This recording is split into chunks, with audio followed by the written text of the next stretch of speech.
World asthma day हर साल मई के first week में मनाया जाता है जी। और इसका मेन पर्पस रहता है लोगों में जागरूकता डालना अस्थमा के बारे में। इस बार का अस्थमा का टॉप थीम है कि अस्थमा एजुकेशन एम्पावर्स। नाक बंद हो जाना, नेजल स्टफीनेस, राइनोरिया, नाक से पानी आना शुरू हो जाना, स्नीजिंग हो जाना शुरू हो जाना, जी। आंखों में इचिंग शुरू हो जाना, पूरे शरीर में इचिंग शुरू हो जाना, तो ये सिम्टम्स रहते हैं। Asthma is a chronic disease but it is a treatable and controllable disease. Asthma आज पूरे world wide third leading cause of death है और इंडिया में आज भी asthma number one leading cause of death है।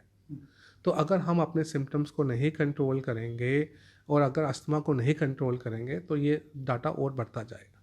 देखिए, वर्ल्ड अस्थमा डे हर साल मई के फर्स्ट वीक में मनाया जाता है जी। और इसका मेन पर्पस रहता है लोगों में जागरूकता डालना अस्थमा के बारे में कि अस्थमा एक कंट्रोलेबल और प्रिवेंटेबल डिजीज़ है, जी। ट्रीटेबल डिजीज़ है। अस्थमा के मिथ्स हैं, उसको कम से कम किया जा सके। और इस बार का तो टॉपिक ही जो थीम है, हर साल का जो थीम होता है, जी। इस बार का अस्थमा का थीम है कि अस्थमा एजुकेशन एम्पावर्स। एम्पावर्स। जी। बिल्कुल। तो अ, क्या अस्थमा और लंग्स का क्या तालमेल रहता है? देखिए, अस्थमा एक एलर्जिक डिजीज़ है, ये चीज़ सबको मालूम होना चाहिए। तो हमारे बॉडी में किसी भी ट्रिगर फैक्टर के कॉन्टैक्ट आने के बाद जी। एक एलर्जिक प्रोसेस शुरू हो जाता है बॉडी में। उसमें different types of cells involve होते हैं और उसके बाद क्या होता है कि हमारे सांस की जो नलियाँ हैं, जिन्हें हम अपनी टेक्निकल लैंग्वेज में ब्रोंकाई या ब्रोंक्यूल्स कहते हैं, उनमें सोजिश हो जाती है या इन्फ्लेमेशन हो जाती है। जी। उसकी वजह से फिर आगे हमें सांस लेने की तकलीफ होती है। क्लाइमेट चेंजेस कितना? क्लाइमेट चेंज, स्पेशली अब जैसे आजकल जो है हमारे पास अस्थमा के पेशेंट्स का प्रॉब्लम ज़्यादा हो रहा है जी। क्योंकि इस टाइम पे जब वेदर चेंज हो रहा है और जब वेदर चेंज होता है तो उस टाइम पे जैसे सडनली कोल्ड वेदर हो गया या हमारे एक्सपोजर टू पोलन्स हो गया या डस्ट हो गया, जैसे ये तूफ़ान चलता है, तो उस टाइम पे फिर ये एलर्जिक रिएक्शन हमारे बॉडी में ज़्यादा रहने होने का डर रहता है। और जो पेशेंट पहले से अस्थमेटिक हैं या एलर्जिक हैं, उनको ये सिम्टम्स इस टाइम पे थोड़ा ज़्यादा हो जाते हैं। तो किस किस्म के सिम्टम्स रहते हैं बॉडी में? सिम्पटम्स बॉडी में रहेंगे, डिपेंड करता है कि किस लोगों को एलर्जिक राइनाइटिस के सिम्टम्स रहते हैं, जैसे कि नाक बंद हो जाना, नेज़ल स्टफीनेस, राइनोरिया, नाक से पानी आना शुरू हो जाना, स्नीजिंग हो जाना शुरू हो जाना, जी। आँखों में इचिंग शुरू हो जाना, पूरे शरीर में इचिंग शुरू हो जाना जी। या साँस में लेने की तकलीफ़ होना शुरू हो जाना, रात के टाइम पे सूखी खाँसी शुरू हो जाना। लोग स्पेशली कंप्लेन करते हैं कि सर 3-4 बजे के करीब मुझे ड्राई कफ़ शुरू हो जाती है, मैं उठना बैठ मेरी छाती से आवाज़ें आना शुरू हो जाती हैं, तो ये सिम्पटम्स रहते हैं। अस्थमा क्या एक क्रॉनिक डिजीज इसका माना जाएगा कि ट्रीटेबल भी है? Asthma is a chronic disease but it is a treatable and controllable disease. हम जी। उसको ट्रीट भी कर सकते हैं, कंट्रोल भी कर रख सकते हैं, अपने पेशेंट्स के सिम्पटम्स को कंट्रोल कर सकते हैं और एक पेशेंट बिल्कुल एक नॉर्मल ज़िंदगी जी सकता है। तो क्या प्रिवेंशंस लेने पड़ेंगे एक जिसको एलर्जी हो या अस्थमा हो? देखिए, अगेन प्रिवेंशन के लिए मैंने आपको बताया कि कुछ ट्रिगर फैक्टर्स रहते हैं जिनके कॉन्टैक्ट के आने के बाद हमारे को ये सिम्टम्स, क्या वो एलर्जी के हों या अस्थमा के हों, वो डेवलप हो जाते हैं। जी। अगर हम उन ट्रिगर फैक्टर्स को, जैसे कुछ लोगों के लिए ट्रिगर फैक्टर है कोल्ड वेदर, किसी के लिए ट्रिगर फैक्टर है कोई ठंडा पानी या आइसक्रीम या फास्ट फूड।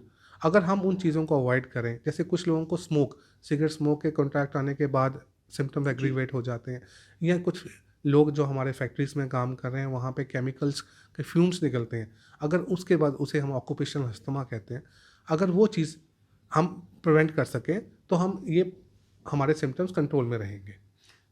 पाया जाता है कि बच्चों में बहुत अस्थमा रहता है जब वो न्यूली बेबी बॉर्न हो या बच्चे हो। जो ही मौसम चेंज हो जाता है तो हाउ यू प्रिडिक्ट इट कि वो अस्थमा का पेशेंट है? देखिए, एक तो एक चीज़ ध्यान में रखना कि अस्थमा इसे जेनेटिक डिजीज़, जी। ठीक है, इट्स रन इन फैमिलीज़। अगर माता पिता में से किसी को भी अस्थमा की प्रॉब्लम है तो बच्चों में अस्थमा की प्रॉब्लम होने का रिस्क बढ़ जाता है। अगर एक पेरेंट को प्रॉब्लम है तो हमारे 25% रिस्क रहता है कि बच्चों में अस्थमा हो सकता है, और अगर दोनों पेरेंट्स को अस्थमा की प्रॉब्लम है तो वो 50% रिस्क हो जाता है कि क्या बच्चों को अस्थमा हो सकता है। पहली बात तो ये। अच्छा, अस्थमा में को डायग्नोस करना स्पेशली बच्चों में, छोटे बच्चों में थोड़ा मुश्किल रहता है, जी क्योंकि उसमें जो gold standard test for asthma रहता है, जिसे हम कहते हैं लंग फंक्शन टेस्ट, वो करने में बच्चे थोड़ा मुश्किल होता कर पाते हैं, नहीं कर पाते हैं। तो इसीलिए लेस देन 10 इयर्स थोड़ा लंग फंक्शन टेस्ट ना करने की वजह से उनमें थोड़ा सा अस्थमा हम डायग्नोस करते हैं बेस्ड ऑन क्लिनिकल हिस्ट्री, जी फैमिली हिस्ट्री, ठीक है।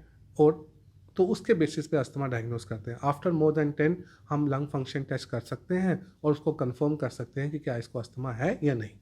तो ट्रीटमेंट क्या रहता है अस्थमा का? देखो, ये क्या एक लॉन्ग जर्नी होती है कि ये शॉर्ट पीरियड का अस्थमा रहता है? देखिए, अस्थमा की जो ट्रीटमेंट ऑफ चॉइस है वो है इनहेल कॉर्टिकोस्टेरॉइड्स, जी जिससे हमारे लोग बहुत घबराते हैं कि हम स्टेरॉइड दे रहे हैं, क्या ये इनहेलर्स इनको कोई आदत नहीं पड़ जाएगी, क्या ये लाइफ लॉन्ग लेना पड़ेगा। मैं आपके माध्यम से ये चीज़ बोलना चाहता हूँ कि अस्थमा का जो मेन प्रॉब्लम है कि उसमें हमारे सांस की नलियों में सोजिश हो जाती है।